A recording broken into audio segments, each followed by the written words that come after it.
ಕತ್ತಲೆಯ ಅರೆಯಲ್ಲಿ ಮುಳುಗಿದ ಸುರಂಗ, ಸಣ್ಣ ಗಾಳಿ ಬೆಳಕಿನಲ್ಲಿ ಬೆರಳು ಚೆನ್ನಾಗಿ, ದೊಡ್ಡ ರಹಸ್ಯದ ಅದ್ಭುತ ಮುಖಗಳಿವೆ.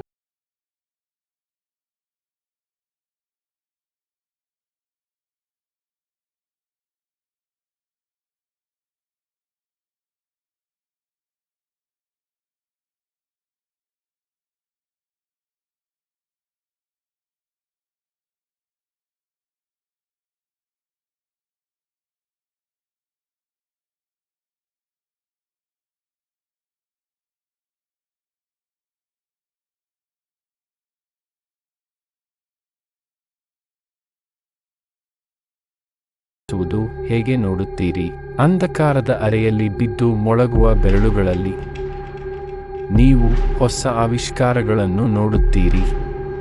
ಆದರೆ ಅವು ನಿಮ್ಮನ್ನು ನೀಡುವ ಸಂತೋಷ ಅಥವಾ ಬದುಕಿಗೆ ನೆರವು ನೀಡುವುದಿಲ್ಲ, ಅವು ನಿಮ್ಮನ್ನು ನಾಶಮಾಡುತ್ತವೆ.